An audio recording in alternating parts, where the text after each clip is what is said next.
एक सुंदर गांव के पास एक छोटा सा जंगल था। उस जंगल में एक बहुत ही सुंदर और रंगीन चिड़िया रहती थी। उसका नाम था टुनी। वह चिड़िया बहुत ही बुद्धिमान और खुशमिजाज थी। टुनी का जीवन बहुत ही सुखमय था। वह रोज जंगल की सुंदरता का आनंद लेती थी और अपने साथी चिड़ियों के साथ खेलने का आनंद उठाती थी। वह अपने जीवन में हमेशा खुश और प्रसन्न रहती थी।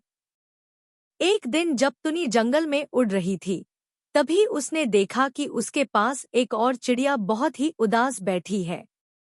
टुनी ने उस चिड़िया को उसकी परेशानी के बारे में पूछा।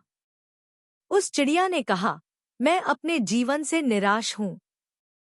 मुझे लगता है कि मेरी जिंदगी में कोई महत्वपूर्ण उद्देश्य नहीं है। टुनी ने मुस्कान के साथ कहा, तुम गलत हो। हर चीज का अपना उद्देश्य होता है। हमें बस उसे ढूंढना होता है। टुनी ने उस चिड़िया को अपने साथ अपने जीवन की खुशियों का अनुभव करने के लिए आमंत्रित किया। वह उसे जंगल की सुंदरता दिखाई, गाने सुनाए और खेल खेले। धीरे धीरे उस चिड़िया की आंखों में फिर से जीवंतता की किरणें आने लगी। उसने महसूस किया कि उसके जीवन में भी खुशियों की कमी नहीं थी, बस उसने उन्हें ढूंढने के लिए धैर्य नहीं दिखाया था। टुनी के साथ बिताए गए समय ने उस चिड़िया की जिंदगी को पूरी तरह से बदल दिया। वह अब खुश और संतुष्ट रहती थी।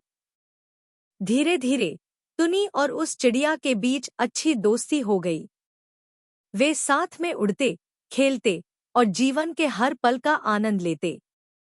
फिर एक दिन जंगल में एक मोटा आदमी आया और टुनी की चिड़ियाघर में जाल डालने की कोशिश की। टुनी और उसकी दोस्त चिड़िया ने उसे रोका और उसके अंधेरे इरादों का पर्दाफाश किया। उन दोनों ने मिलकर जंगल के अन्य जानवरों को भी साथ लिया और उनकी मदद से उस मोटे आदमी को जय। Comment, share and subscribe my channel for cartoon video.